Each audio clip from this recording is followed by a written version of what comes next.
त्याच्याबरोबर मी नाटकंही लिहायला सुरुवात केली, ते नंतर बोलू. तर हे करता करता माझं हे पुस्तक तयार झालं. त्याचं नाव वैद्यक सत्ता आणि त्याच्या पुढचं पुस्तक आरोग्याचा अर्थ. ग्रंथालीतर्फे ही पुस्तकं, आज माझं इंटर्नशिपला हे पुस्तक प्रसिद्ध झालं. 40 वर्षानंतर ह्या पुस्तकाच्या आवृत्त्यावर आवृत्त्या निघत आहेत. याचा मला लेखक म्हणून आनंद आणि डॉक्टर म्हणून दुःख होतं. खरं, कारण त्यात सगळ्या समस्या अजून आहेत, याचं दुःख होतं. आणि आपलं पुस्तक चांगलं खपतंय याचा आनंद होतो. तर हे पुस्तक माझं लिहून झाल्यावरती पुन्हा आमचे बापट सर, त्यांनी माझी या पुस्तकाची प्रायव्हेट वाचनं ठेवली. आणि ते वाचायला कोण कोण, तर माधव मनोहर, अनंत भावे, कुमार केतकर, खूप वेगवेगळ्या क्षेत्रातली लोक, लालन सारंग, कमलाकर सारंग, ह्या सगळ्या लोकांच्या समोर, आपले मतकरी, प्रतिभाताई, तर ह्या सगळ्यांच्या समोर मी पुस्तक वाचायचो. त्याचा मला फायदा असा झाला, एकतर माझं पुस्तक मी खूप मनापासून अभ्यास केला होता, रिसर्च केला होता, आणि आम्ही ते सोपं करून वाचू शकतोय हा सगळा विश्वास मला या वाचनांच्यामुळे दिला. आणि मग माझं पहिलं पुस्तक, मी इंटर्नशिपमध्ये असताना माझं पुस्तक प्रसिद्ध झालं. त्याला लगेच मसापचा पुरस्कार मिळाला. आणि डॉक्टर लोकांच्यामुळे मी काही लोकांच्या मध्ये सुप्रसिद्ध आणि काही जणांच्यासाठी कुप्रसिद्ध झालो. तर त्या काळामध्ये ह्या पुस्तकावरती सुद्धा पुष्कळ चर्चा झाल्या. आणि मग मला लोक म्हणाले की तू निगेटिव्ह लिहिलंयस, मेडिकल नेमेसिस ना, म्हणजे ही सिस्टीम कशी वाईट आहे ते लिहिलंयस, ते बायोसायको सोशल काय आहे त्याच्यावरती लिहि. म्हणून मग मी आरोग्याचा अर्थ हे माझं दुसरं पुस्तक लिहिलं. या पुस्तकामध्ये ती दोन्ही पुस्तकं आहेत. म्हणजे आत्ता ग्रंथालीने जे पुस्तक पब्लिश केलं आहे त्याच्यात आरोग्याचा अर्थ आहे आणि वैद्यक सत्ता हे पण पुस्तक आहे. तर माझ्या लेखन प्रवासाला ही अशी सुरुवात झाली. पण हा झाला एक वैद्यकीय लिखाणाचा भाग. त्याने मला क्लॅरिटी मिळाली स्वतःच्या आयुष्याची, म्हणून मी सायकियाट्री घ्यायचं ठरवलं.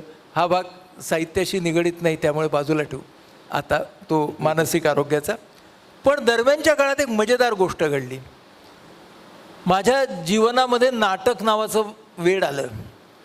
आणि ते कसं आलं, तर आम्ही सेकंड MBBSला गेलो, तर आमच्या GSमध्ये नाट्य चळवळ होती. तुम्हाला माहिती असेल की त्या काळामध्ये वैद्यकीय महाविद्यालयांमध्ये सशक्त अशी नाट्य चळवळ असायची.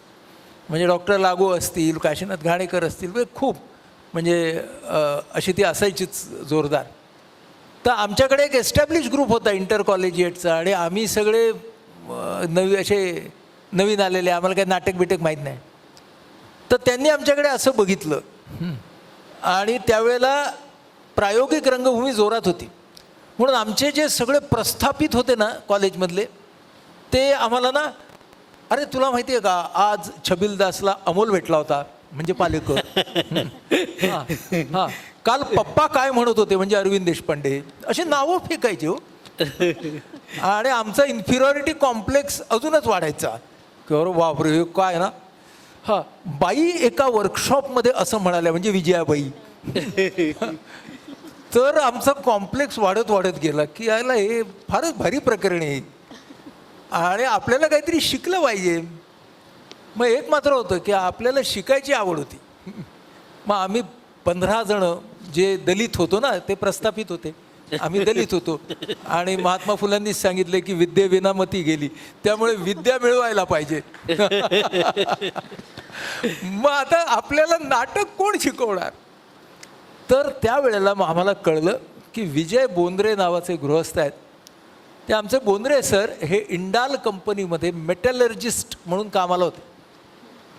ते म्हणजे मेटलर्जीमध्ये त्यांची मास्टर्स करायला इंग्लंडला गेले होते. तेव्हा त्यांनी त्या काळात रॉयल अकॅडमी ऑफ ड्रॅमॅटिक आर्ट्सची डिग्री घेतली. त्यावेळेला फक्त 2च भारतीयांकडे ती डिग्री होती. एक इब्राहिम अलकाझी जे NSDचे डायरेक्टर झाले, आणि दुसरे आमचे बोंद्रे सर. ते परत आले इंग्लंडहून, आणि त्यांनी गॉसिप ग्रुप नावाची संस्था पार्ल्यात सुरू केली, आणि ते रेग्युलर प्रयोग वेगवेगळे प्रायोगिक रंगभूमीवरती करायचे. आम्ही बोंद्रे सरांकडे गेलो. त्यांना सांगितलं आम्हाला नाटक शिकायचं आहे, तुम्ही शिकवा. सरांनी आमच्याकडे बघितलं, आपादमस्तकं सगळी 7-8 5-7 पोरं आलेली आहेत, ती मेडिकलची आहेत. म्हणाले कुठे आहे? म्हटलं आमच्या कॉलेजमध्ये एक असं मिनी थिएटर आहे आणि जे संध्याकाळी काही कोणीच वापरत नाही, तर ते आम्ही मिळवतो. म्हणाले बरं ठीक आहे, 15 दिवस मी तुम्हाला 5 वाजता मी नरिमन पॉईंटवरून निघतो, 5:45 तुमच्याकडे येईन, 6 ते 9:30 मी तुम्हाला शिकवेन. आम्ही म्हटलं वा यार, नेकी और पूछपूछ. हां, सर आले, 6ला चालू झालं आमचं संध्याकाळी, ते 11:30ला संपलं. आणि 15 दिवसाचा 1 महिना झाला. आणि तो आमचा वर्षाव होता. मी सगळ्या दृक कला शिकलो, नाटक शिकलो, कविता शिकलो, नृत्य शिकलो. त्या 1 महिन्यामध्ये आम्हाला सरांनी इतका आवाका दिला. आम्हाला सर व्यावसायिकपासूनच्या सगळ्या प्रायोगिकपर्यंतच्या प्रयोगांना घेऊन जायचे. आम्ही प्रयोगाच्या आधी 1 तास आणि प्रयोगाच्या नंतर 1 तास थांबायचो. प्रयोग कसा होतो हे वेगवेगळ्या ठिकाणी आम्हाला उभे करायचे. आज ही 2 जणं मेकअपवाल्याकडे, आज हे 2 जणं खाली साऊंड आणि आपल्या लाईटवाल्याकडे.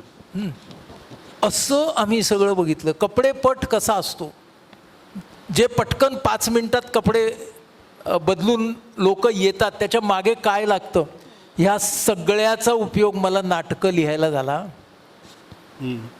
कारण पाठी काय चालतं हे कळल्याशिवाय ना पुढे काय घडवायचं हे कळत नाही. हे सगळं आम्हाला आमच्या बोंद्रे सरांनी दिलं. 1 महिना झाला, उडूनच गेला. मग आम्ही ना वर्गणी काढून 500 रुपये तयार केले होते त्या काळामध्ये, 78 साली. आणि नटराजाची मूर्ती सरांना दिली. सरांनी मूर्ती घेतली, 500 रुपये परत दिले आणि म्हणाले की यापुढे GS मेडिकलची नाटकं तुम्ही लिहिलेली आणि दिग्दर्शित केलेली असली पाहिजेत, ती माझी गुरुदक्षिणा. So nice. म्हणून मग मी घाबरत एक एकांकिका लिहिली. आणि ती एकांकिका मी कशी लिहिली, तर मी त्याच्या आधीच ह्याच काळात, म्हणून मी म्हटलं ना डॉक्टर कसं झालो तेच कळत नाही, 76, 77, 78 या काळात माझी आनंदवनला बाबा आमटेंच्याकडे जाण्याची पद्धत सुरू झाली होती. आणि त्या माझ्या सगळ्या प्रवासामध्ये 2 जळगावकरांनी मला प्रचंड उत्तेजन दिलं. एक सदुभाऊ आठवले आणि दुसरे डॉक्टर राम आपटे. आम्ही निघायचो दादरवरनं आणि सदुभाऊ आणि राम आपटे चढायचे जळगाव स्टेशनला. आणि ते येताना आमच्यासाठी खाणं घेऊन यायचे. सदुभाऊ खाण्यामध्ये एकदम होते, आमच्यासाठी डबे घेऊन यायचे ते. आणि मग आम्ही अशा प्रकारे ते म्हणजे बाबा आमटे, त्यामुळे कुष्ठरोग. आणि त्याच वेळेला मुंबईमध्ये खूप सारे कुष्ठरोगी हे भीक मागत फिरायचे. आणि त्यांचं ना, एखादा पैसा द्यावा द्या गरीबाला, असं अशी ती एक लाईन असायची. आणि ते तसा तो गेंगाणा असा आवाज असायचा. तर मी त्यांच्यावरती एकांकिका लिहिली. तर तिचं नाव झडलेला मोहोर.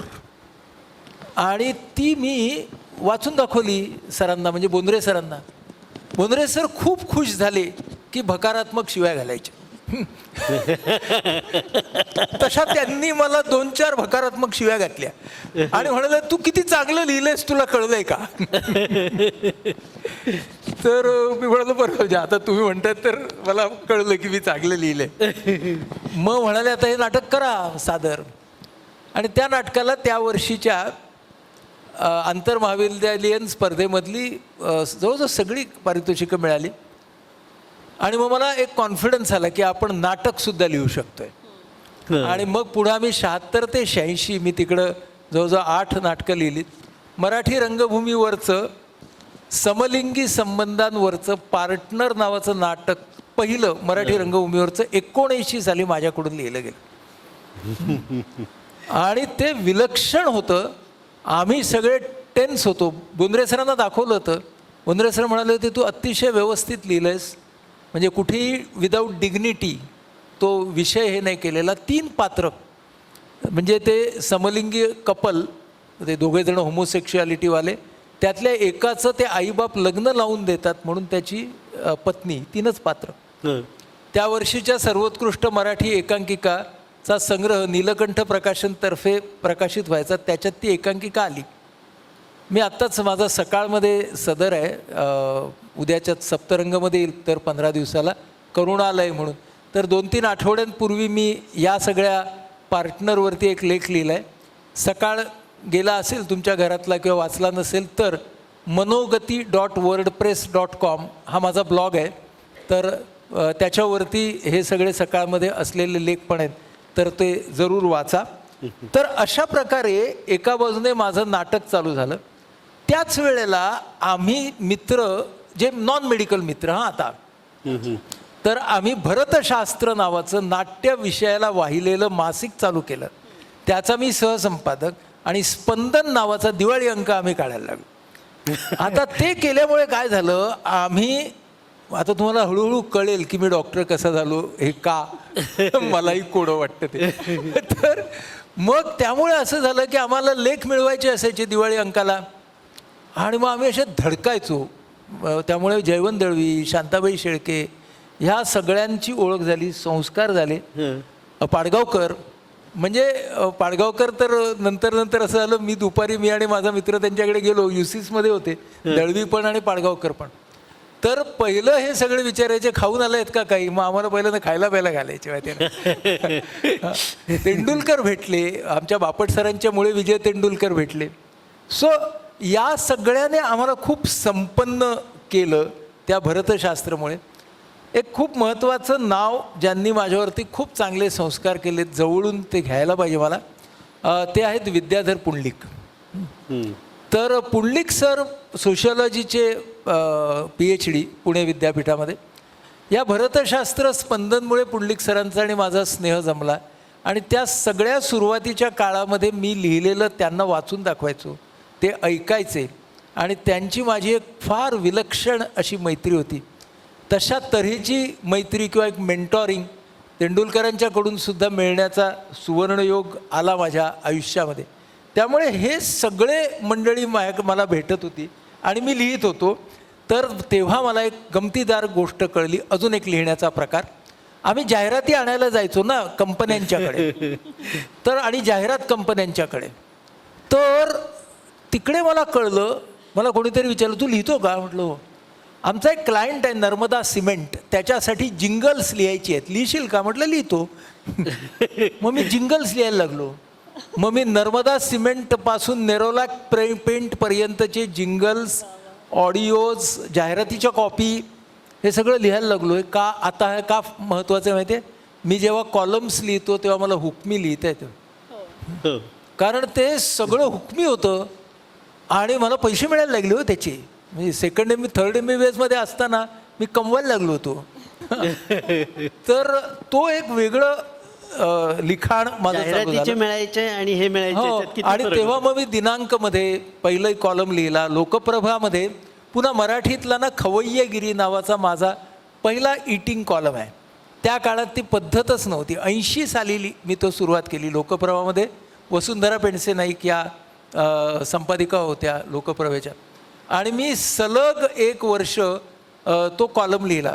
मुंबईतली खाण्याची स्थळं, आजकाल आपण रील्स आणि हे सगळे बघतो, त्यावेळेला असं काहीच नव्हतं. आणि वसुंधरा तर एकदम अशा कडक होत्या. तर त्या मला सांगायच्या, जायचं, पैसे द्यायचे आणि खायचं, कोणी फुकट दिलं तरी खायचं नाही, बिलं आणून एक्सप्रेसला द्यायची, पैसे घ्यायचे. तर असं मी तो कॉलम लिहिला. सो असं बरं मी लघुकथा लिहायला लागलो दिवाळी अंकांच्यामध्ये, आणि असं होता होता लेख लिहायला लागलो. माझं हे पुस्तक एका सायकॅट्रिस्टची डायरी, हे माझं 3रं पुस्तक निघालं, ज्याच्यामध्ये मी तिथपर्यंत एका बाजूने MBBS पूर्ण करून सायकॅट्रीला गेलो होतो. त्यामुळं हे सगळं एका बाजूने सगळं सुरू होतं. एका बाजूने MBBS झालं, एका बाजूने MD सुरू झालं, आणि मानसिक आरोग्य क्षेत्रामध्ये सुद्धा आलो. तुम्ही हे सांगितलं नाही की कॉलमचे किती पैसे मिळायचे? आणि कॉलमचे 50 रुपये मिळायचे, आणि जाहिरात एक छान जिंगल लिहिलं की 500 मिळायचे. त्यामुळे मला कळलं की हुकमी लिहून जास्त पैसे मिळतात. सरांचा आतापर्यंतचा प्रवास जर ऐकला तर मला असं वाटतं की सरांनी पोलिओबद्दल त्यांच्या आठवणी सांगितल्या आहेत, तर त्या संकटाला संधीत कसं बदललं ह्याचं एक उत्तम उदाहरण आहे की ते संकट आलं परंतु त्यांनी त्याचं संधी केली. आणि आत्ता जे सरांनी सगळं सांगितलं की जे विचारलं मला हे लिहितोस का, तर मी ते लिहिलं. तर त्या सगळ्या संधी न दवडता संधीचं सोनं केलं असं म्हणायला हरकत नाही की त्यानिमित्ताने अनेक प्रकारचं बहुआयामी लेखन सर तुम्ही केलेलं आहे. परंतु हे सर्व विद्यार्थी दशेमध्ये असतानाचं लेखन आहे. मला हे जाणून घ्यायला आवडेल की जेव्हा हे क्षेत्र तुम्ही निवडलं व्यवसाय म्हणून मानसिक आरोग्य क्षेत्रामध्ये आलात, तेव्हा आपण जेव्हा लेखन करतो तेव्हा काही अनुभव असतात, त्याच्यावरती आपण लिहितो, काही इमॅजिनेशन फिक्शन्स येतात त्याच्यावर आपण लिहितो. तर मानसिक आरोग्य क्षेत्रात काम करायला लागल्यानंतर प्रत्यक्ष काही अनुभव आलेत रुग्णांकडनं, कदाचित तेच आपले गुरुही असतात, शिकवतात बरंच सारं. तर म्हणजे आता हे मला मी ऐकायला म्हणालो तसं एका सायकॅट्रिस्टची डायरी हे अशा अनुभवांचं पुस्तक आहे. काय झालं, मानसिक आरोग्य क्षेत्रात आल्यावरती पहिल्यांदा हे असे अनुभव वगैरे लिहित होतो, पण नंतर माझ्या लक्षात आलं की जेव्हा माझ्या डोळ्यासमोर संस्थेचं चित्र आलं किंवा आपल्याला एक संस्था काढायची आहे आणि ते काम करायचं आहे, तर त्यावेळेला मला एक लिखाणाला एक वेगळा आयाम असा मिळाला की मला संस्था का काढायची आहे. जी IPH संस्था आहे तिचं मी चित्र बघितलं होतं सायकॅट्रिकचं शिक्षण घेताना, की समाज आणि मानसिक आरोग्य यांच्यामधली दरी आपल्याला कमी करायची. तर मग त्यासाठी लेखन वापरायला पाहिजे हे हळूहळू कळायला लागलं. पण त्यासाठी अनुभवांच्या पलीकडे जायला पाहिजे. म्हणून मग एका टप्प्यावरती REBT rational emotive behaviour therapy म्हणजे विवेकनिष्ठ मानसशास्त्राचा आणि माझा परिचय झाला आणि तिथून माझ्या लेखनाला एक वेगळा आयाम मिळाला. म्हणजे मग हे REBT वरती हे स्वभावविभाव पुस्तक आलं. आता हे स्वभावविभावाचं जे पुस्तक आहे ते पुस्तक माझ्याकडून लिहिलं गेलं ते तज्ज्ञ म्हणून अजिबात नाही. त्यावेळेला मी स्वतःच भावनिक दृष्टीने अत्यंत त्रासदायक कालखंडातून जात होतो आणि मी स्वतःवरती ही REBT वापरायला शिकलो आणि जे स्वतःवरती वापरलं तेच मग दुसऱ्यांच्या बरोबर शेअर करायला सुरुवात केली. त्याच्यातून हे पहिलं पुस्तक आलं. मग काय झालं की त्याच्यानंतर 98 साली मी काहीसा संत साहित्याचा अभ्यास सुरू केला. त्याच्यातून भगवद्गीतेवरती स्ट्रेस मॅनेजमेंट या दृष्टीनं हे विषाद योग नावाचं पुस्तक आलं. मग त्याच्यानंतर आम्हाला वैद्यक मानसिक आरोग्य क्षेत्रातल्या लोकांना लोक सारखे विचारतात, उपवास करू का, व्रत धरू का, तुमचं विज्ञान काय म्हणतं, देव आहे का. तर या सगळ्यांना दिलेली उत्तरं त्याच्यावरती हे कर्मधर्म संयोग हे पुस्तक आलं. त्याच्यानंतर ज्ञानेश्वरी आणि तुकाराम आणि विवेकनिष्ठ मानसशास्त्र याच्यावरती मनोगती नावाचं हे पुस्तक आलं. म्हणजेच काय की एका बाजूला मला समाजाबरोबर जोडून घ्यायचं आहे, त्याच्यासाठी मला संत साहित्य असेल, ज्ञानेश्वरी असेल हे वापरायचं आहे आणि एका बाजूने मला मानसशास्त्रामधला हा विवेकनिष्ठ मानसशास्त्राचा भाग हा पुढे न्यायचा आहे. त्याच्यामुळं मला असं वाटतं की लेखकाला एक माझ्या लेखनाला एक आयाम मिळाला असं आपल्याला म्हणता येईल. त्याच वेळेला आमचं व्यसनाधीनतेचं काम मुक्तांगण व्यसनमुक्ती केंद्राच्या द्वारे चालू झालं होतं आणि हे माझं खूप म्हणता येईल यशस्वी पुस्तक मुक्तिपत्रे, ज्याच्यामध्ये एक पेशंट अल्कोहोलिझममधून बाहेर पडणारा आणि त्याचा डॉक्टर यांच्यामधला संवाद आहे. याच्यावरतीच पुढे गेट वेल सून हे अनेक पारितोषिक पात्र नाटक तयार झालं. स्वप्नील जोशी त्याच्यामध्ये काम करत होता, चंद्रकांत कुलकर्णीने ते नाटक बसवलं होतं. या मुक्तिपत्रेची इतकी गंमत आहे, हे पुस्तक आकाशवाणीवरती खूप वेळा वाचलं जातं. आणि सर्व आकाशवाणीच्या स्टेशन्सवरनं हे फिरत असतं पुस्तक. म्हणजे आज परभणी केंद्रातून, उद्या चंद्रपूर केंद्रातून. त्यामुळे याचं एकही परीक्षण न येता याच्या आवृत्त्या निघतात आणि ह्याचाही अनेकांना व्यसनमुक्तीच्या प्रवासामध्ये खूप फायदा झाला आहे. हे या काळामधलं आहे की जेव्हा ईमेल नव्हती आणि तेव्हा पत्र होती. तर हे डॉक्टर आणि पेशंट पत्र लिहितात. नाटकात सुद्धा तोच त्यांनी हे घेतलं आहे. थोडं दुसरा अंक वेगळा घेतला आहे, पुढचा घेतला आहे. आणि त्या पत्रांवरती आधारित असं हे सगळं पुस्तक आहे. मग त्याची पत्नी पत्र लिहायला लागते. आता पत्र का लिहायला लागतो, तो त्या काळात गल्फमध्ये जातो आणि मग आता तिथून फॉलोअप कसा ठेवायचा म्हणून तो पत्र लिहायला लागतो. मग त्याची बायको लतिका, ह्याचं नाव प्रतीक या पेशंटचं आमच्या. मला खूप वेळेला लोक विचारतात, तुम्ही कोणावरून लिहिलं आहे? माझे मुक्तांगणमधले पेशंट ना इतकी वर्ष झाली ह्याच्यामध्ये त्यांना इतकं आयडेंटिफिकेशन मिळतं. तर मला वाटतं ते माझंच आहे, तुम्ही माझंच लिहिलं आहे. तर म्हणून म्हटलं, म्हणूनच त्याचं नाव प्रतीक आहे, ते तुम्हा सर्वांचं प्रतीक आहे. तर त्याची बायको लतिका असते, तिची मुलगी असते अमला नावाची, साहिल नावाचा मुलगा असतो. तर मग ही सगळी कॅरेक्टर्स आली त्या मुक्तिपत्रांच्या मध्ये आणि असं ते लिहिलं गेलं. मग त्या काळामध्ये हे जे सगळे खूप प्रयोग मी करत होतो ना जीवनातले, तर मी किर्लोस्करसाठी गद्दे 25 हा कॉलम लिहित होतो. त्याचं गद्दे 25 हे पुस्तक निघालं. हे मी माझ्या 25 ते 30मध्ये लिहिले बरं का. आणि आता मी 65ला आलो तरी या पुस्तकाच्या आवृत्त्या येत आहेत. ते लोकांना खूप ताजं वाटतं आणि खास करून मेडिकलची मंडळी तर हे वाचतातच वाचतात. म्हणजे मला महाराष्ट्रातले कितीतरी आत्तापर्यंतचे मेडिकल स्टुडंट येऊन सांगतात, गद्दे 25 तुमचं वाचलं ना, ह्या काही गोष्टी मेडिकलच्या अजिबात बदललेल्या आहेत असून. तर हे अशा तऱ्हेचं एक पुस्तक झालं. तर अशी पुस्तकं जी आली त्याच्यामध्ये काय होतं, आपण ना शिकत जातो. म्हणजे नाटकंसुद्धा आपण या मानसिक आरोग्यातून शिकत जातो. हे माझं जन्मरहस्य नावाचं नाटक आहे. हे केअर गिव्हर्स ऑफ स्किझोफ्रेनियावरचं आहे. त्या तिघांची गोष्ट हे जे नाटक आहे ते एका कुटुंबात नवरा बायको आणि ते एकमेकांपासून विभक्त राहत आहेत आणि त्यांची मुलगी.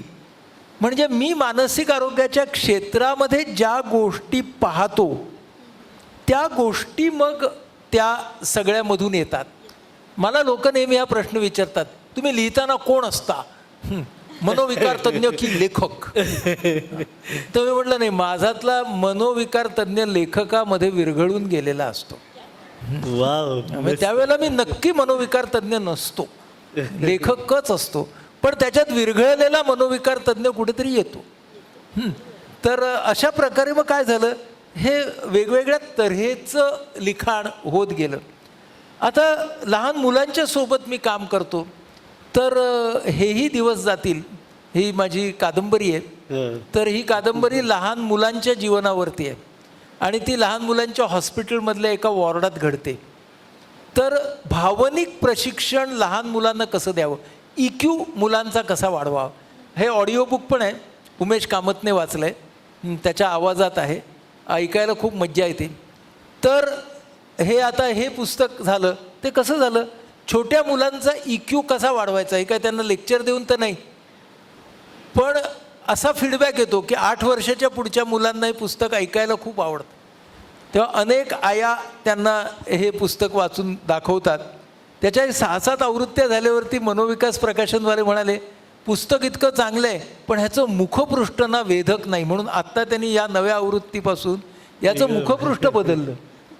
म्हणजे एक एक पुस्तक कसं असतं, तर अशा प्रकारे मला वाटतं हे सगळं लिखाण घडत गेलं. अजून एकच, देवराईच्या सावलीत, देवराई हा चित्रपट याला राष्ट्रीय पारितोषिक मिळालं स्किझोफ्रेनिया या विषयावरचा. तर ह्याच्यावरती मी हे पुस्तक लिहिलं आहे. म्हणजे हे पुस्तक आणि चित्रपट मिळून एक कंप्लीट अनुभव होतो. याचं प्रकाशन डॉक्टर लागूंनी केलं होतं त्या काळामध्ये. आणि हा एक पुन्हा वेगळा प्रयोग आहे लिखाणामधला, की चित्रपटाच्या निमित्ताने लिहिलेलं पुस्तक. आणि तुम्ही ट्रेनिंग मटेरियल म्हणून चित्रपट बघा, पुस्तक वाचा, पुस्तक वाचा, चित्रपट बघा. तर हे असे काही खूप इंटरेस्टिंग साहित्यिक प्रयोग झाले. मनोविकास हा आमचा IPHचाच एक प्रकल्प आहे, ज्याच्यामध्ये हा स्टँडअप टॉक शो आहे मानसिक आरोग्यावर. हा प्रयोग आणि प्रवास कसा घडला याच्यावरचं पुस्तक आहे. ॲट द सेम टाईम हे ट्रेनिंग मॅन्युअल आहे. हे वाचून तुम्हाला मनोविकास तुमच्या गावात करता येतो. सो अशाच तऱ्हेचं जिज्ञासा नावाचा आमचा दुसरा प्रकल्प, त्याचं ट्रेनिंग मॅन्युअल तयार झालं. म्हणजे एका बाजूला ललित लिखाण आहे, एका बाजूला ट्रेनिंग मॅन्युअल्स आहेत. मग स्वभाव विभाव, नेचर सिग्नेचर म्हणून इंग्रजीत आलं. मुक्तिपत्रे डायलॉग्स टू वेलनेस म्हणून इंग्रजीत आलं. मुक्तिपत्रेची आता कन्नड एडिशन, उरिया एडिशन आत्ता झाली आहे मुक्तिपत्रेची. एका सायकॅट्रिस्टची डायरीची गुजराती एडिशन येते. तर मुक्तिपत्रे हे पुस्तक कन्नडमध्येही खूप खपतं आहे आणि उरियामध्ये सुद्धा आता त्याची पहिली आवृत्ती संपली. तर म्हणजे ती वेगवेगळ्या 11 पुस्तकं माझी मग ब्रेलमध्येही आलीत आत्ता वेगवेगळ्या प्रकारची. असा तो प्रवास चालू झाला. सर, या मुक्तिपत्रामधलं एखादं पत्र तरी आम्हाला तुमच्याकडनं ऐकायला थोडा आवडेल. वेळ नाही म्हणून पुढे जा, पद्याकडे जा. बरं, अर्थातच हे सगळं इतकं मोठं व्यापक असं काम आहे लिखाणामधलं. पण मला एक वाटतं की नाटक लिहिणं आणि एरवी कथा कादंबरी लिहिणं याच्यामध्ये खूप फरक आहे. नाटकामध्ये काय दिसणार आहे, दृश्य स्वरूप, याला जास्त महत्त्व असतं. अर्थात नाटकामध्ये परत 70% वाचिक अभिनयाला महत्त्व असतं आणि 30% दिसण्याला असतं, पण तरीही असतं. त्यामुळे दिसणं आणि हे दोन्ही एकत्र आलं पाहिजे. मी अर्थात असा उल्लेख केला तर जरा म्हणजे आय एम सो सॉरी, पण वपू काळे कथालेखक म्हणून इतके प्रसिद्ध असताना त्यांनी बऱ्याच वेळा प्रयत्न केला, पण नाटक लिहिता नाही आलं त्यांना. तर हे गमक तुम्हाला कसं मिळालं नाटक लिहिण्याचं? त्याचे थोडासा उल्लेख आधी आला आहे म्हणजे नाटकाचा आहे. पण नाटकामध्ये काय असतं ना की व्हिज्युअलायझेशन आपल्याला जे करायला लागतं ना, बघायला लागतं ना नाटक, ते कसं बघायला लागतं नाट्यलेखकाला, तर ह्याला म्हणतात प्रोसिनियम. हे जे ही जी चौकट आहे याला म्हणतात प्रोसिनियम. प्रोसिनियम याचा अर्थ काय? 3 भिंतींचं घर, कारण 4थ्या भिंतीवरती आपण बसलेलो असतो. तर ह्याचं एक वेगळं व्हिज्युअलायझेशन नाटक लिहिणाऱ्याला करावं लागतं. आणि त्याची गंमत अशी आहे की त्याला ना पाठी काय चालणार, इथून एक्झिट झाली आणि इथून एंट्री असेल तर इथून जायला किती वेळ लागणार ना, हे पण डोक्यात घ्यावं लागतं. हां, कपडे बदलायचे असतील तर काय करायला लागतं, गेटअप बदलायचं असेल तर काय करावं लागतं, हे सगळं नाटकाच्या अवकाशामध्ये लक्षात घ्यावं लागतं. त्यामुळे नाटक लिहिताना पाहणं हे खूप महत्त्वाचं असतं. आणि लेखकाला नेहमी शब्द महत्त्वाचा असतो, पुढचे सगळे भाग ना दिग्दर्शक घालत असतो. त्यामुळे त्याच्यामध्ये दिग्दर्शकाची, सुदैवाने मला चंद्रकांत कुलकर्णीसारखा, कुमार सोनीसारखा खूप चांगले दिग्दर्शक मिळाले नाटकांना, की त्यांनी ते शब्द बऱ्यापैकी पुढे आणले. आणि एका बाजूने ना कथा जी असते तिलाही व्हिज्युअलायझेशन लागतं, पण ते ओपन व्हिज्युअलायझेशन असतं. म्हणजे हे जे मी तुम्हाला हेही दिवस जातील पुस्तक दाखवलं, त्याच्यातली स्केचेस मी काढलीत, कारण त्या स्केचेस मला माहिती होती माझ्या डोळ्यासमोर व्हिज्युअल्स काय येतात ते. तर या माझ्या आकाशभाषी ते पुस्तकामध्ये सुद्धा मी काढलेली स्केचेस आहेत. आणि मी स्केचेस कसा काढायला लागलो त्याची गोष्ट पण आहे, तर ती तुम्ही नंतर बघा. आणि माझे स्केचेस आणि माझ्या कविता फॉलो करायच्या असतील तर फेसबुक आणि इंस्टाग्रामवरती मला फॉलो करा. तिथे मी रेग्युलरली माझे स्केचेस आणि कविता येत असतात, तर जरूर तिथे फॉलो करा. तर असं असतं. तर आता व्हिज्युअलायझेशन, गंमत सांगतो तुम्हाला. हे माझं वादळाचे किनारे, हे माझं 25वं पुस्तक गेल्या वर्षी प्रसिद्ध झालं. हे ना लहान मुलांच्या दृष्टिकोनातून व्यसनाधीनता या विषयावरती. हे पुस्तक ऑडिओमध्ये स्टोरीटेलवर आहे, हे पुस्तक किंडलवर उपलब्ध आहे आणि हे पुस्तक असं सुद्धा उपलब्ध आहे. आणि ऑडिओ पुस्तक माझ्याच आवाजात आहे. तर तुम्ही जर ते ऐकलं तर त्याचं व्हिज्युअलायझेशन वेगळं आहे, ते प्रोसिनियममध्ये नाही आहे. तर हे पुस्तक पटकथेसारखं लिहिलं आहे. म्हणून ना पटकथेचं व्हिज्युअलायझेशन वेगळं असतं, स्क्रीन प्लेचं. नाटकाचं व्हिज्युअलायझेशन वेगळं असतं. आणि म्हणून दोन्हीकडचा शब्द वेगळा असतो. म्हणून नाटकातला शब्द वेगळा असतो, पटकथेतला शब्द वेगळा असतो, आणि कवितेतला शब्द म्हणजे गद्याकडून पद्याकडे जायचं तर कवितेतला शब्द अजून त्याच्यापेक्षा वेगळा असतो.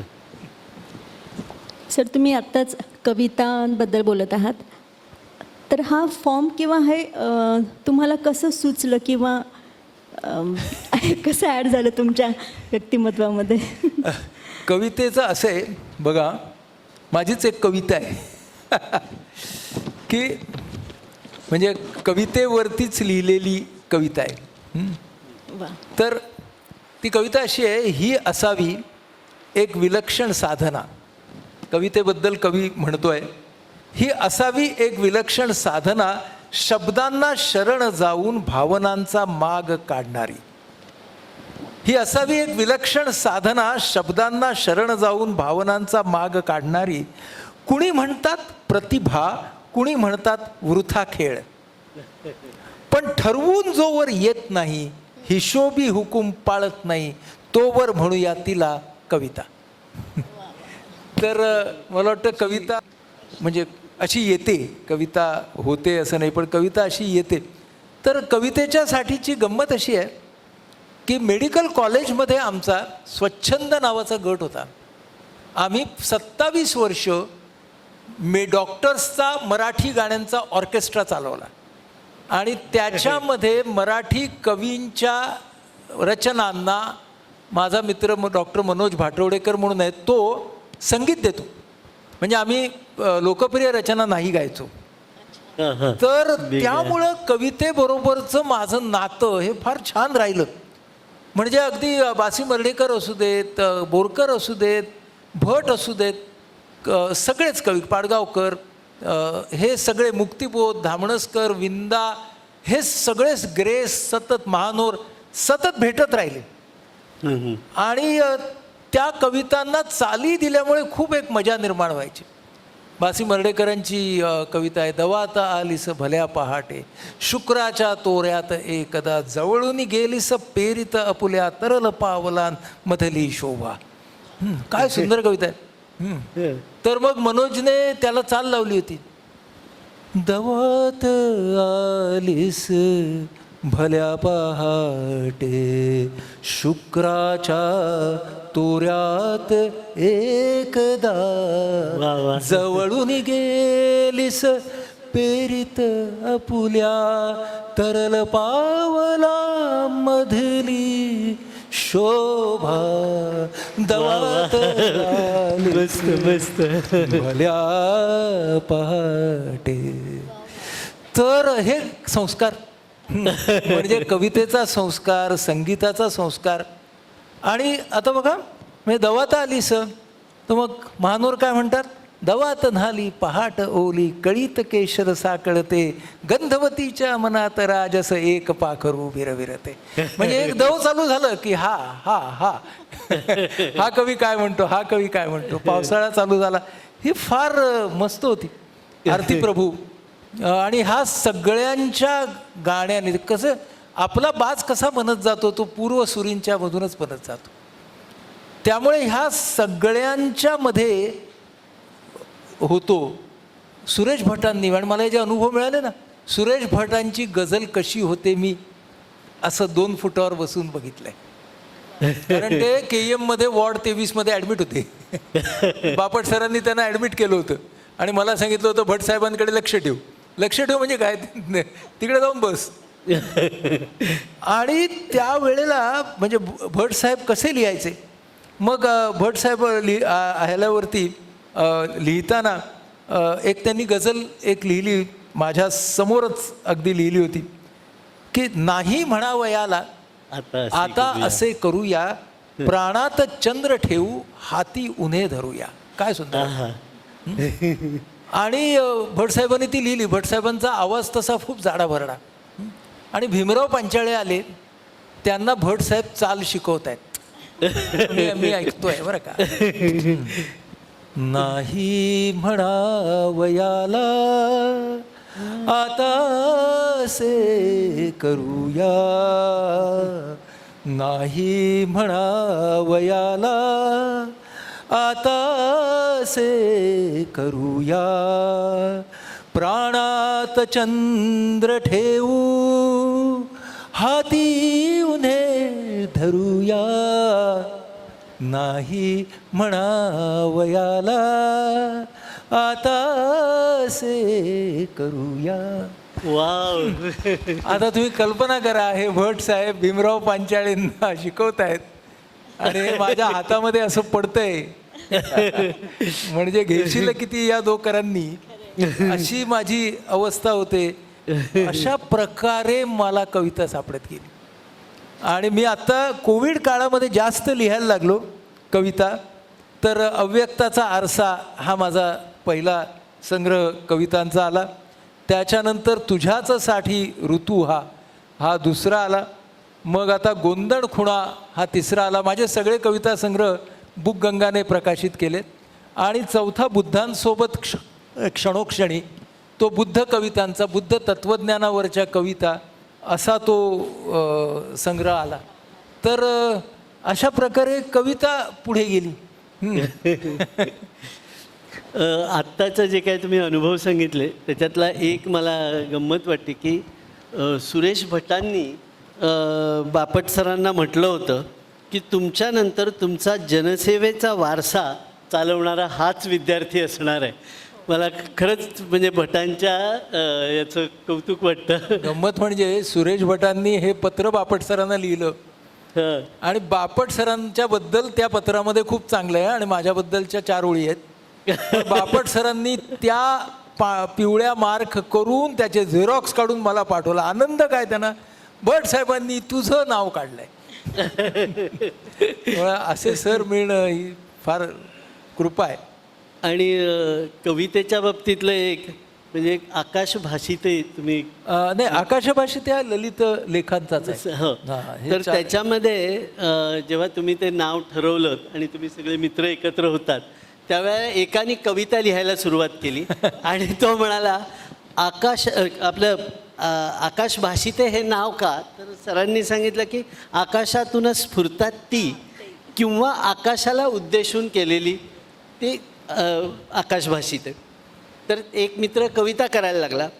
आकाश अनंत अनिराकार झेप घेतसे शब्दाचा आकार अर्थभाव होई साकार. आणि त्याला पुढे काहीच आठवेना. तर त्या मित्रांपैकी एकाने सांगितलं झाली सगळीच मेहनत बेकार. तर एनिवे कविता प्रत्येक कवितेचं गाणं होतंच असं नाही. म्हणजे तुम्ही अर्थात अनेक कवितांना चाली लावल्या आणि मला असं वाटतं दाजी भाटवडेकर हे शब्दांचे हे असणारे प्रभू असणारे यशवंत देव यांचे शिष्य होते. मनोज भाटवडेकर. मनोज भाटवडेकर, सॉरी चुकून दाजी म्हटलं, मनोज भाटवडेकर. आणि त्यांचं शब्दांच्यावरती खूप म्हणजे प्रेम होतं.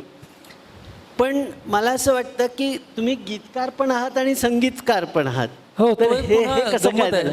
हां. मी गीतं कसे लिहायला लागलो तर आमचा वेध नावाचा कार्यक्रम आहे. तर त्या कार्यक्रमाला खूप सारे विद्यार्थी, पालक, शिक्षक येतात. तिथे शिस्त लावायला पाहिजे म्हणून मी गीतं करायला लागलो की गाण्यामधलं शिस्त चांगली लागते. आणि वेदचा कार्यक्रम मला चांगला माहिती आहे म्हणून मी गाणं लिहू शकतो. मग मी गाणं लिहू शकतो तर त्याची चाल मलाच करायला पाहिजे. आणि मला संगीत येत नसल्यामुळे मी अगदी सोपी चाल लावणार. त्यामुळे ती सगळ्यांना पाठ होणं एकदम सहज शक्य आहे. असं होता होता 55 गाणी झाली. या पुस्तकाचं वैशिष्ट्य असं आहे की या पुस्तकाच्या प्रत्येक पानावरती QR कोड आहे. तो तुम्ही स्कॅन केलात की तुम्हाला गाणं ऐकता येतं. तर त्यामुळे हे विकास गीते हे पुस्तक निघालं आणि मजेदार गाणी लिहिली गेली माझ्याकडून. किती सांगावं मला माहीत नाही, बरंच आहेत. पण तुम्ही बघा हे पुस्तक आता सांगण्यापेक्षा. एकच फक्त 2 ओळी सांगतो. म्हणजे कसं असतं, आता आमचं एक बाह्यरंग ते अंतरंग नावाचं सूत्र होतं आमच्या वेदचं.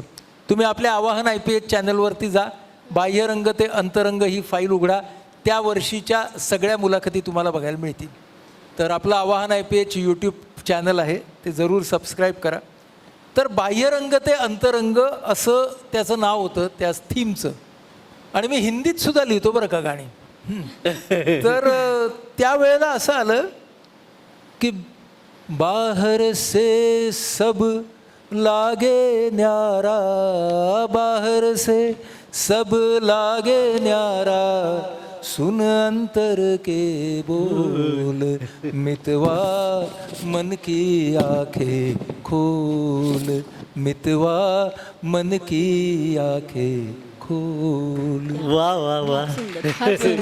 असं ते गाणं आलं. म्हणजे काय होतं, हळूहळू काय झालं की गाणं चालीसकटच यायला लागलं. म्हणजे एक विज्ञानावरती होतं, सफर संशोधनाची.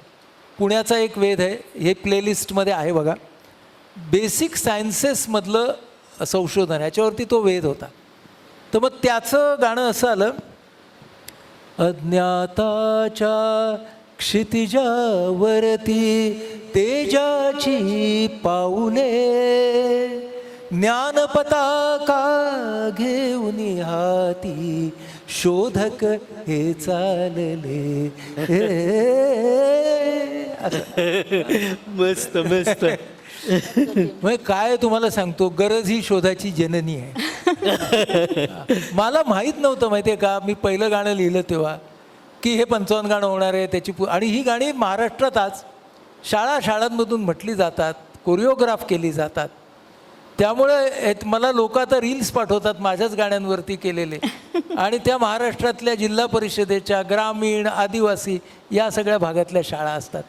त्यावेळेला मला खूप त्याचं छान वाटतं की हे आपलं अजून कोणाच्या पर्यंत पोहोचलं. सर, तुम्ही कथा, कादंबरी, नाटक ह्या सगळ्यांसोबत चित्रपटांमध्ये सुद्धा काही कॉन्ट्रीब्युशन दिलेलं आहे. कासव आणि देवराई हे राष्ट्रीय पुरस्कार प्राप्त, आणि कदाचित आणि काशीनाथ घाणेकर हे राज्य पुरस्कार प्राप्त चित्रपटांमध्ये. त्याबद्दल आपण काय सांगाल? मी पटकनच सांगतो कारण आता वेळ आपल्याकडे कमी आहे. पण ह्याचं श्रेय सुमित्रा भावे आणि सुनील सुखटणकर या दोघांना आहे. त्यांच्या सहवासामुळे मी खरं तर चित्रपट वेगळ्या पद्धतीने शिकलो. आधी बोंद्रे सरांनी शिकवला, मग मी सारे चित्रपट पाहत गेलो. पण त्यानंतर सुमित्राचा सहवास मिळाला आणि तिच्याकडून चित्रपट कसा असतो हे मला वेगळ्या पद्धतीने कळलं. मी स्वतः स्वतंत्र काही पटकथा लेखन केलेलं नाही आहे, पण त्यांच्या अनेक पटकथा लेखनामध्ये सहभाग आहे. आणि क्रिएटिव्ह कन्सल्टंट म्हणून मी कासवचा, देवराईचा असं मी काम केलं.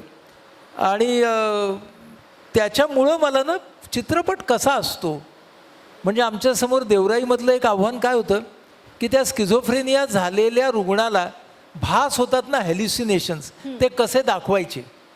आणि सुमित्राला ना ते असं ढॅन असं दाखवायचं नव्हतं, म्हणजे असं भयंकर असं क्रूड नाट्यमय पद्धतीने दाखवायचं नव्हतं. तर मग आम्ही त्याच्यावरती खूप चर्चा केली की एक रियालिटी त्या माणसाची असते, एक रियालिटी आपण सगळ्यांची असते. तर या रियालिटीतून त्या रियालिटीमध्ये जाणं हे सिनेमॅटिकली कसं दाखवायचं, म्हणजे तो जो अतुल कुलकर्णीने ते काम केलं आहे, तर तो त्या हॅल्युसिनेटरी फेजमध्ये जातो आणि तो बिछाण्यावरनं असा खाली उतरतोय आणि त्याचे पाय पडतात ते देवराईत पडतात, म्हणजे कट टू हॉस्पिटल ते देवराई. तर ह्या ज्या सगळ्या गोष्टी असतात ना, त्या मला त्या सगळ्यामुळे शिकता आल्या. आणि दुसरी गोष्ट की मग मी हा सगळा भाग जो आहे चित्रपटांचा, हा मी माझ्या ध्येयासाठी वापरतो, म्हणजे मानसिक आरोग्याच्या. म्हणजे माझे बरेच हिंदी चित्रपटांवर आधारित शोज आहेत, कधीतरी करू आपण. हां, फिल्मी नगमे और आपका EQ नावाचा माझा एक 2-2.5 तासाचा फक्त हिंदी फिल्मी गाण्यांवरती आहे, जे दाखवत. हां, खूप छान, खूप. त्यामुळे त्याच्यानंतर बॉलिवूड अँड स्ट्रेस मॅनेजमेंट दुसरं आहे, इफेक्टिव्ह पेरेंटिंग आहे. अशा तऱ्हेचे शोज हे मी चित्रपटांच्या बरोबर करत असतो. त्याच्यामधले माझे सिनियर पार्टनर आपले आगाशे सर आहेत, डॉक्टर मोहन आगाशे, आणि ते आणि मी तर भारतामध्ये अनेक ठिकाणी फिरून अशा तऱ्हेचे शोज केले आहेत. तर ती आहे गंमत आहे, पण आता त्याच्यात फार लांब नको जाऊया, आपल्याकडे 10-1 मिनटंच आहेत फक्त आता. बरं, एक मला पण सांगितल्याशिवाय राहत नाही की डॉक्टर शरदिनी डहाणूकर मॅडम त्यांच्या पुस्तकाचं प्रकाशन होतं, त्यावेळेला श्रीपू भागवत आले होते आणि त्यांनी पत्र लिहून कळवलं होतं की तुमचं भाषण आर्जवी वक्तृत्वाचा उत्कृष्ट नमुना होता. भाषा आणि साहित्य याची प्रगल्भ जाण असलेले लोक दुसऱ्या शाखांमध्ये जातात आणि साहित्य शाखेचं नुकसान होतं. श्रीपू भागवतांसारख्या. तर मला हे श्रीपू भागवतांनी पत्र पाठवलं मला, तेव्हा आमच्या मॅडम म्हणाल्या, तुला आता नोबेल पारितोषिक नाही मिळालं तरी चालेल, श्रीपूंनी तुला लिहून एवढं म्हटलंय की. ही अशी तुमची लेखनशैली घडवणारे कोण कोण होते आणि वाचकांचे काही अनुभव? वाचकांचा अनुभव तर मगाशी सांगितला. पटकनच बोलतो. 3 मंडळी मला भाषेच्या बाबतीमध्ये खूपच ज्यांना मी मानतो. पहिले आहेत विनोबा, की विनोबांनी मराठी भाषा ज्या पद्धतीने वापरली आहे त्याला तोडच नाही. त्यामुळे विनोबा हे माझ्या भाषेच्या बाबतीतले माझे ऑल टाईम फेवरेट आहेत. शैलीच्या बाबतीतले सुद्धा ऑल टाईम फेवरेट आहेत. त्यामुळे विनोबांच्यावरती माझं स्वचे विसर्जन आपण केला पण आहे जळगावात एकदा तो शो, आणि तो आपल्या आवाहन IPH वरती आहेच, बघा तुम्ही यूट्यूबवरती भाग आहेत त्याचे. दुसऱ्या भाषेच्या बाबतीत मला आवडतात टिळक. हां, टिळक हे साध्या सोप्या भाषेसाठी, अगदी त्यांची त्या काळातली मराठी असेल पण, म्हणजे टिळक जेव्हा मंडालेहून सुटले तेव्हा खाडीलकरांनी लिहिलं होतं संपादकीय लोकमान्य टिळकांची बंधमुक्तता. आणि त्यांनी टिळकांच्या पुढे तो कागद धरला. टिळक म्हणाले बाकी सगळं ठीक आहे, शीर्षक उडव, लिही टिळक सुटले. तर टिळकांना हा जो भाषेचा सेन्स होता ना तो खूप सुंदर होता. आणि तिसरे सावरकर. तर म्हणजे ही 3 माणसं कधी तशी एकत्र तुम्हाला दिसणार नाहीत, पण भाषेच्या बाबतीत माझ्या मनात हे तिघे एकत्र असतात. त्यामुळे विनोबा, टिळक, सावरकर हे भाषेच्या बाबतीत. नंतर मला असं वाटतं ज्याचा माझ्यावरती कळत नकळत खूप संस्कार झाला तो माझा बाबा डॉक्टर अनिल अवचट. तर बाबाच्या एकंदर शैलीचा माझ्यावरती बऱ्यापैकी परिणाम झाला. म्हणजे बाबा जे यथार्थ लिहितो, की अगदी थोडक्यात व्यवस्थित लिहितो, तर ते सगळं. आणि दुसरी गोष्ट की जवळजवळ 30 वर्ष मी लिहिलेला प्रत्येक शब्द मी त्याला वाचून दाखवायचो, त्याने लिहिलेला प्रत्येक शब्द तो मला वाचून दाखवायचा. अशी आमची 35 वर्षाची मैत्री. त्यामुळं त्या 35 वर्षामध्ये बाबाकडून खूपच जास्त शिकायला मिळालं. कवींच्याबद्दल तर मी बोललोच. त्यामध्ये विंदा मला फार आवडतात, द बा धामणसकर आहेत ते मला फार आवडतात. संत साहित्याने मला खूप दिलं शब्द आणि शैली या बाबतीत. म्हणजे तुम्ही माझ्या कविता आहेत तर ते मला बरेच वेळेला बुद्धांवरच्या कवितांना अनेक जण म्हणाले की हे तुकारामांच्या सारखं काय. म्हटलं काय नाही, ते कॉपी केली आहे. ती कॉपी झाली आहे, मी केली नाही आहे, पण ती झाली आहे. तर ज्ञानेश्वरी आणि गाथा हे इंटरेस्टिंगली माझ्या जीवनात आले. ज्ञानेश्वरी आली ती डॉक्टर रवींद्र थत्ते हे माझे अजून एक मेंटॉर, जे जगप्रसिद्ध प्लास्टिक सर्जन आहेत आणि ज्ञानेश्वरीचे अभ्यासक आहेत. तर त्यांच्यामुळे ते आलं. आणि अशा प्रकारे ह्या सगळ्यांच्यामधून ते आलं. आणि काय झालं, तत्त्वज्ञानाकडे मी कसा वळलो, म्हणजे आता ज्ञानेश्वरी आली म्हणून. तर मी जेव्हा स्ट्रेस मॅनेजमेंटचे वर्ग घ्यायचो ना तेव्हा मला लोक येऊन विचारायचे नंतर की म्हणजे काय स्ट्रेस मॅनेज करायचा, म्हणजे गीतेतल्यासारखं राहायचं, काम करत राहायचं, फळाची आशा घ्यायची नाही, करत राहायचं. तर मी असा विचार केला की इतकं काही पडेल सांगितलं नसणार ना श्रीकृष्णाने अर्जुनाला, कारण नाहीतर 18व्या अध्यायाच्या शेवटी तो युद्धाला का गेला असता. तर मग काय आहे ते बघूया म्हणून मी 97-98 साली त्याच्यात पडलो. मग माझ्या लक्षात आलं संस्कृतचं आणि आपलं काय 11वीलाच सुटलं. तर मग आता म्हणून विनोबा आले तेव्हा जीवनात. मग गीताई आली, मग गीता प्रवचनं आली. अशा प्रकारे तो अभ्यास सगळा चालू झाला. मग त्याच्यातून ही सगळी पुस्तकं झाली. आणि मग बुद्धाबद्दल तर मी बोललोच, पण मग हळूहळू मी वेदांत तत्त्वज्ञानाचा अभ्यास करायला लागलो. आणि संत साहित्याकडून गीता, मग उपनिषद, आता थोडा ब्रह्मसूत्रांचा अभ्यास करतोय. तर त्याच्यामधून हे मनमैत्रीच्या देशात नावाचं पुस्तक आहे माझं सगळ्यात मोठं पुस्तक आहे, 450 पाने. वाचायलाही भरपूर पेशन्स लागतो. पण जे वाचतात ते खूप चांगले वाचतात. पण ह्याचाच 22 भाग, या विषयावरचे 22 भाग यूट्यूबवरती आहेत. वेदांत विचार आणि व्यक्तित्व विकास, याच्यामध्ये कॉग्निटिव्ह सायकॉलॉजी, न्यूरो सायन्सेस आणि वेदांत तत्त्वज्ञान हे तिन्ही एकत्र करून सांगितलेलं आहे. ती मांडणी यूट्यूबवरती खूप जगात बघितली जाते आणि त्याचं हे पुस्तक तयार झालं. तर अशा प्रकारे मी तत्त्वज्ञानाच्या मध्ये गेलो. मग आता आपल्याकडे असं सांगितलेलं आहे की गुरु पाहिजे. मला सगळं माझा स्वयं अभ्यासच चालला होता. पण आता गेली जवळजवळ 10 वर्ष मी आणि माझी पत्नी आम्ही गुरूंच्याकडून सुद्धा वेदांत शिकतो. तर आमचे गुरु आहेत निमा आणि सूर्या नावाचे. विजडम ऑफ द ऋषीज नावाची साईट आहे, त्याच्यावरती आमच्या या गुरूंच्याबद्दल तुम्हाला ते तसे म्हणजे पूजा अर्चा शिकवणारे गुरु नाही आहेत, they are teachers of Vedanta. त्याच्यातली निमा जी आहे ती इकॉनॉमिस्ट आहे आणि ती युनोमध्ये काम करत होती. ती शिक्षिका आहे वेदांताचीच. तिचे खूप व्हिडिओज विजडम ऑफ द ऋषीजमध्ये आहेत. आणि आमचा सूर्या जो आहे त्याचं नाव सूर्या तोहरा. आता मी बघा ना त्यांना अरे तुरेच म्हणतोय, यावरून आमचं गुरु शिष्य नातं तुमच्या लक्षात येईल. तर हा सूर्या जो आहे हा SP जैन इन्स्टिट्यूट ऑफ मॅनेजमेंटमध्ये मुंबईच्या डिपार्टमेंट ऑफ विजडमचा डिरेक्टर आहे. तर तो मॅनेजमेंटमध्ये शिकवतो. तर हे दोघे आमचे खूपच प्रगल्भ आणि मोठे असे गुरु आहेत. त्यांच्याकडून मी आणि माझी पत्नी वेदांत शिकत असतो.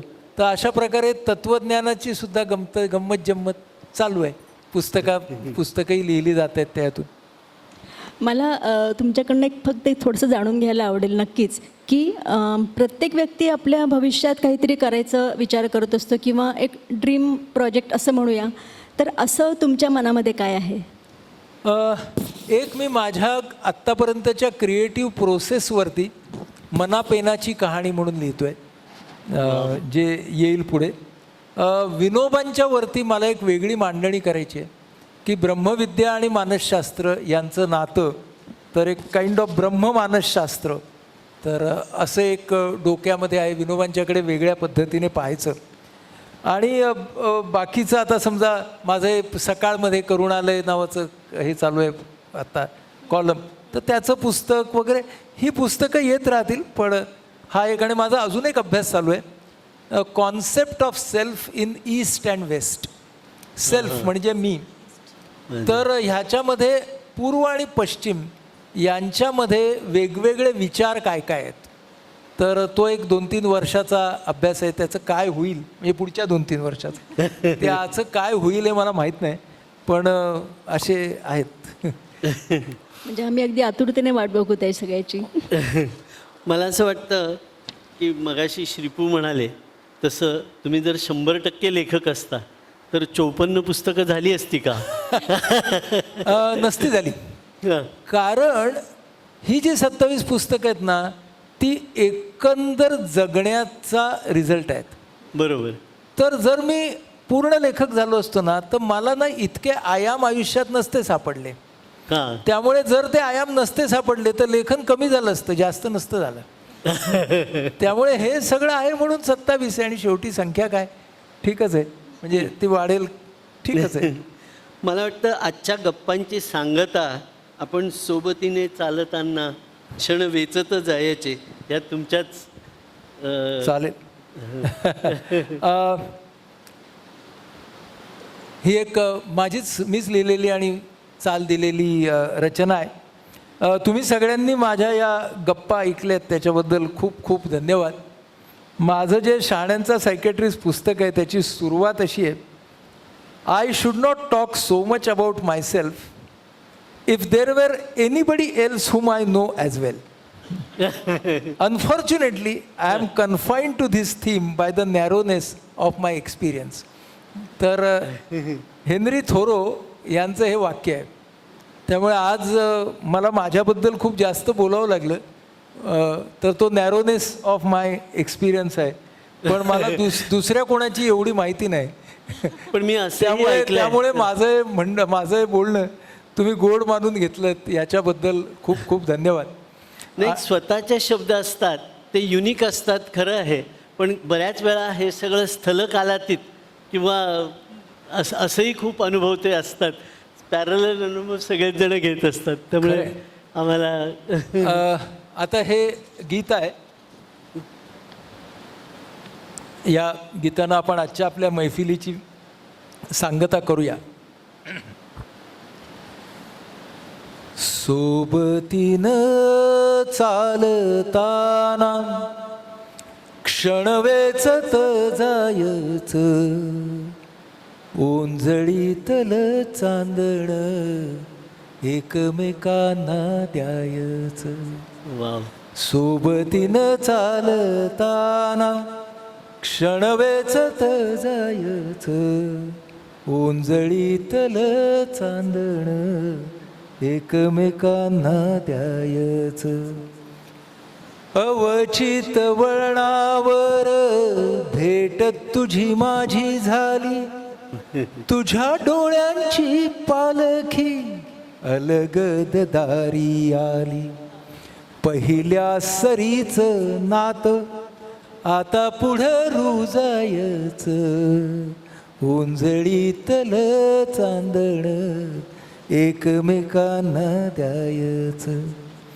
कधी ग्रीष्माचे चटके, कधी येई पानगळ, क्षितिजाच्या कोणामध्ये कधी उभी वावटळ. पदरातल्या पणतीला आता पुढं जपायच. ओंजळीतल चांदण एकमेकांना द्यायच. तुझ्या मिठीमध्ये माझी जागते पहाट, तुझ्या दिठीमध्ये माझी सापडते वाट. रुतणाऱ्या काट्या नाही आता पुढं हसायच. ओंजळीतल चांदण एकमेकांना द्यायच. सोबतीनं चालताना क्षण वेचत जायच. ओंजळीतल चांदण एकमेकांना द्यायच. वाव, चांदण्यांचे क्षण दिल्याबद्दल या सगळ्यांच्या वतीने तुमचे मनपूर्वक धन्यवाद.